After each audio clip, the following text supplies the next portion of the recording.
topics and trends in mattress automation, as well as the Industry 4.0 tools that we are using in the industry. So, like, I will just explain quickly the process of mattress production, and then like pros and cons and trends and the usage of IoT in the industry. And if you guys have any questions during the presentation, you can always cut and ask. And my name is Serkan Güler. Maybe most of you guys already know. I'm the CEO of Electrotex, a mattress equipment company. I will start a little bit giving information about Electrotex, our company first, then we will get into more technical details.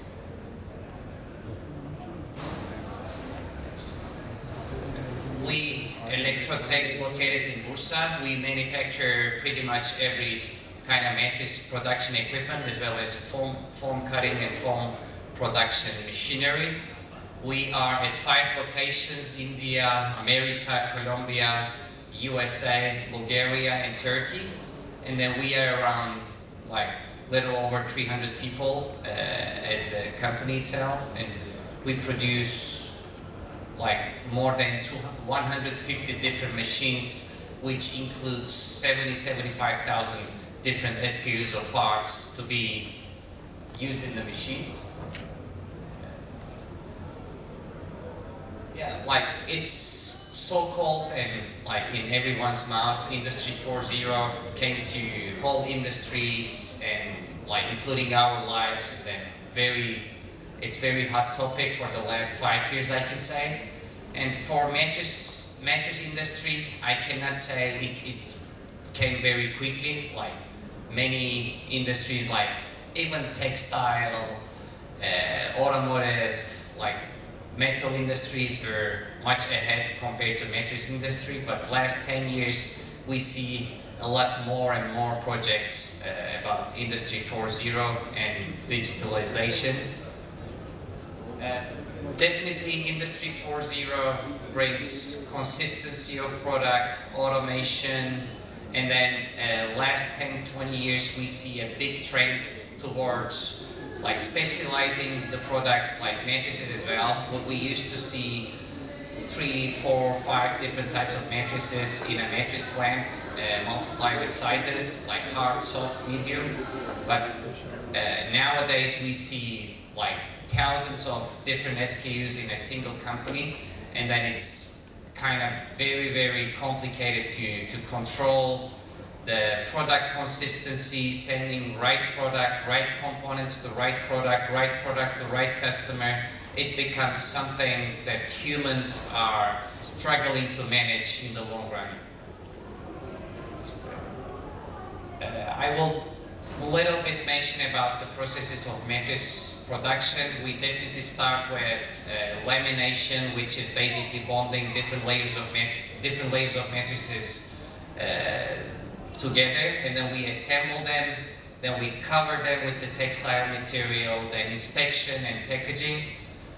Of course, depending on the markets, depending on the customers, they're like our customers and our customers' customers, there are many different processes in these fields. I will start with lamination and assembly part. We first feed the layers regardless of it's a foam mattress, spring mattress, natural mattress. We feed foam, spring to the lines, and like 95% of the mattresses, they have been glued, and then they're basically hot melt glue is the leading type of glue being used in the industry. And then for assembly methods, we see more and more robots in the assembly lines, and then with less human involvement, higher safety, and quite a lot of different kind of methods. And right after summarizing the process, I will go more deeper in the Industry 4.0 part of it. Then we have covering. Depending on the type of the mattress, we have inner cover, which we use the polyester cover or FR, fire retardant socks, and then that doesn't, like, it's not seen in all the industries, but especially Western Europe, America, Northern America, we see inner cover matrices all over. And after that we have like the outer cover of the matrices, which is done either with tape edging, with sewing, or zipper covers. Zipper covers we see more and more in the recent years when it comes down to bed-in-a-box matrices and like e-commerce sales. And then we see zipper cover as well. Next one. Then we have inspection right before packaging. In the packaging part of it, we have regular, like more ordinary, just bagging kind of packaging. We have compress and roll packing. Then we have boxing, depending on the final package design of the product. Yeah, these were like just very basic differentiation and category of processes or for a bedding plan. But when customers are dealing with thousands of different foam, multiply with 10 different sizes, multiply, like some matrices has FR socks, some mattress no, some mattress has this, some mattress has blue covers, some different thread. Then in the operator level, the automation in the production side becomes very, very complicated. And then it becomes very inconsistent, and especially now we see a lot of trends, especially with the big, large retail chain, regardless it's an online chain or shop chain. We see same product, same manufacturer, different customers. They are not able to ship same product to different customers because the retail chain force manufacturers to differentiate any product they ship to them. Like for example, a large manufacturer in America selling mattress type A to a large chain of 1,000 shops called Sleepy's, and then 3,000 shops mattress firm, which is two different competitors. And then every chain claim, like, if you can find the same mattress in another shop for a lower price, then we will refund all your money and everything. And then these kind of strategies and everything makes customers like multiply the SKUs with number of big chains as well. So they might end like one customer making 1,000 mattresses a day. They might end up with having 5,000 different mattresses. So the type of different mattresses is more than their daily production. And then that just blocks them doing any inventory. That just blocks them it should be very just in time. And when just in time, in the production sites, it becomes impossible to manage all these kind of assembly job for operators to send right product consistently to right customer. But when IoT comes in a play, especially for what we do, we first of all we standardize all these data for recipes for different mattresses, different customers of customers, and then different processes. And then we use these data in the assembly lines and sewing lines and packing lines to make sure the operator is bringing the right component of mattresses onto the mattress, and then the machine sends the mattress to the right process area, right station, or bypass any specific station, and then the machines itself adjust its parameters, recipes according to mattress recipe or customer special requests. That brings a lot of consistency, and then we see, like, when we implement those after a few months, we see drastically drops for mattress claims or mattress returns, since product is coming very consistent. Yeah, like for example, when a mattress comes to a station where the operator is gonna work on it, we bring for that specific station the processes the operator need to perform on the mattress, or the components to be put on the mattress and everything. Yeah, that's just a screen that we see for a customer in Turkey, that for every station we collect the data, whether operators are putting the right product or not, all the cycle times, if the cycle times are within the window of the mattress types. Like for example, at station number 7, mattress type A can be 40-second cycle time, but mattress type D can be 2 minutes. And then if you don't have any smart tools, it's impossible to like even measure the efficiency of the line. Okay. Then when it comes to reporting part of it, like just like we tell what to do to the machines, to the operators, we also collect the data. We or the industry collect the data to let you know what is being the problem and what problem is a bigger problem, and so you can prioritize which one to solve first and then which one for the last. Okay. Yeah, we see the reasons of delays, and then we started to collect data like in February 2023, your blue foam, 25mm blue foam came to station number 17 500 times late, which make you lose 1.2% of efficiency of the overall factory. And then you can try to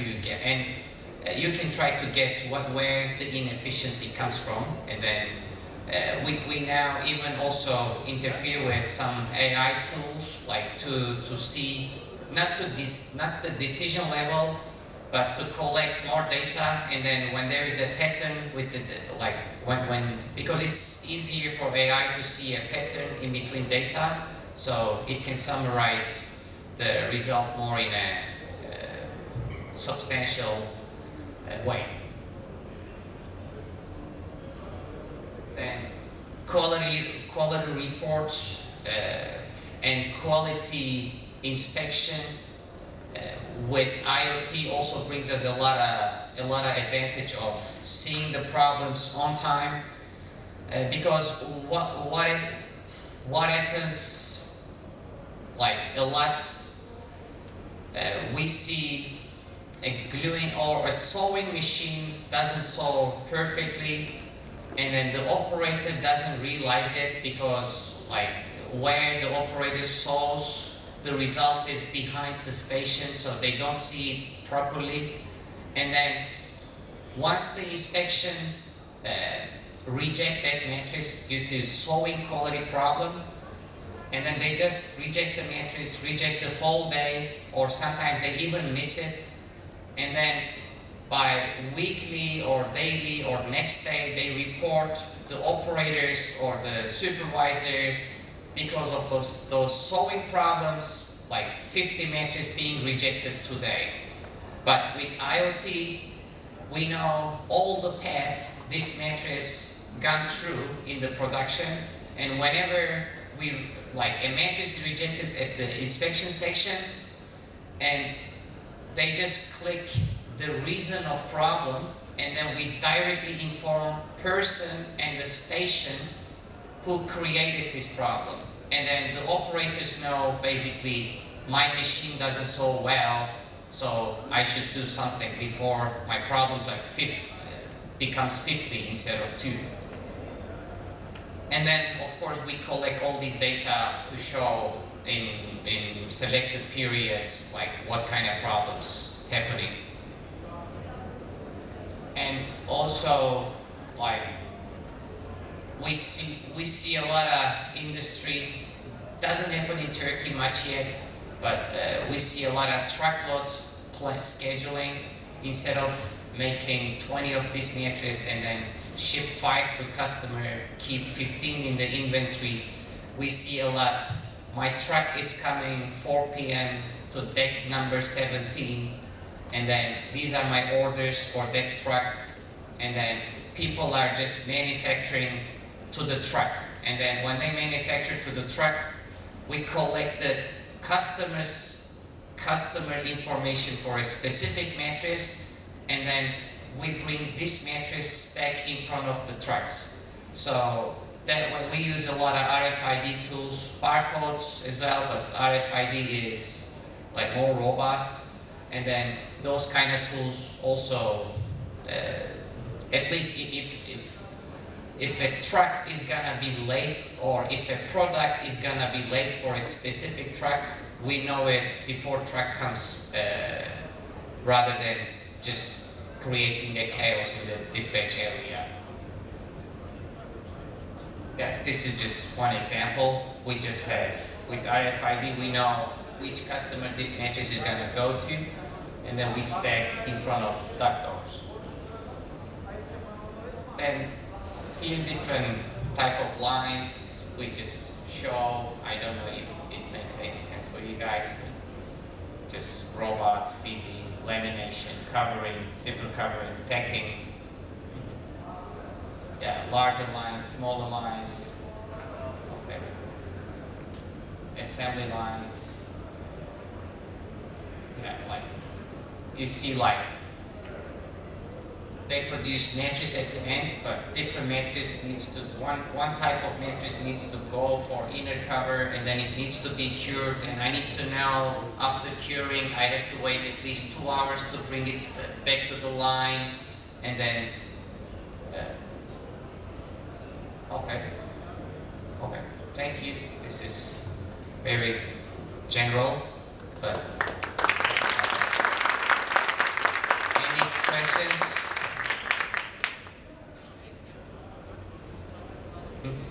Yes.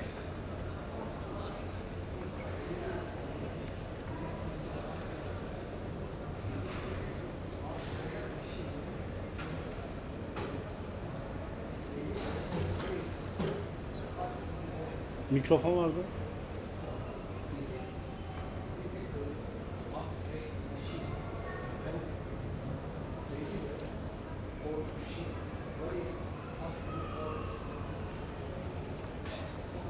Yeah, just like I said, in the past we used to see, like, I have product A, let me manufacture 50 of it, I deliver 3 for this customer, 6 for this customer, 5 for this customer. But if we are thinking 200 different type of mattresses I'm manufacturing every month, I have no option to keep something in the stock because I don't know what's gonna come from the order. So basically, we see a lot of customers, especially North America, the average bed size is 1.7, 1.9 mattress. So in a production line making 1,000, 2,000 mattresses in a shift in 8 hours, think about every 1.9 mattress, the type of mattress change. So basically there is no change over time. When you use IoT tools, when you use like RFID stuff, recipe management, like those kind of IoT stuff, there is no changeover for different customer, for different product, different size, whatever. Like basically every product is different. But when you don't use it, yeah, you have to adjust. Oh, I need to glue this way now. Let me go to screen, change the type glue pattern. Let me go to screen, change number of layers. This mattress is no spring. Then it becomes chaos. Like if your operator or supervisor is capable enough to change it in a correct way, still it's time consuming, but mostly they make mistake and then it ends up with wrong product.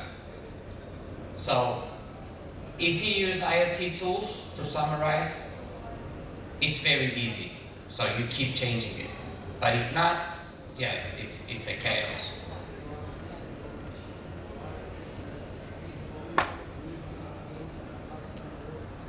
Yes. Yeah, orders, I give you an example, like customer uses CRM, SAP CRM system, the order comes to your order comes there, and we get the data, your order data, from your SAP, and we have a database. Basically, like every mattress is a row for me. What I need to know, what type of mattress, what size, and then which customer this mattress is gonna ship to. And then, like already type of the mattress type A, let's say, I already know what is inside of this mattress, and then this is more static data. You just give me once 1,000 different types of mattresses, what is used inside, like what kind of glue should be used there, whatever. And then as long as you don't have a new product, you don't touch this data. So basically we keep changing for every different mattress. Okay. Yes, Blair?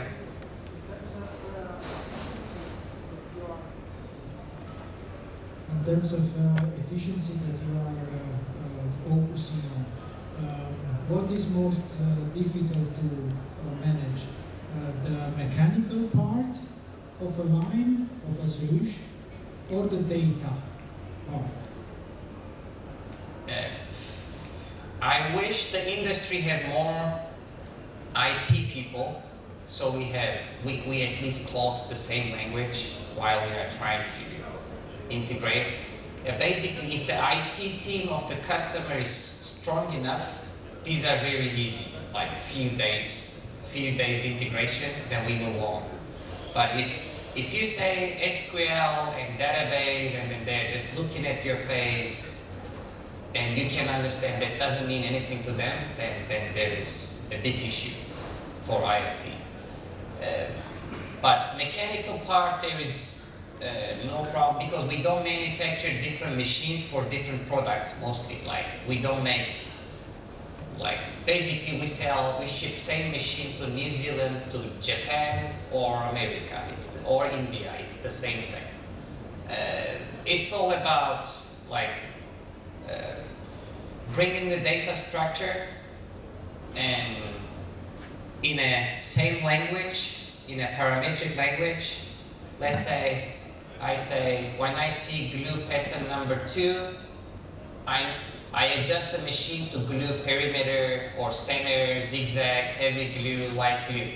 But if I see glue pattern dot number 2, then I'm not able to do anything. That's why customer IT, at least first they should have an IT division, and then afterwards it's very easy for us.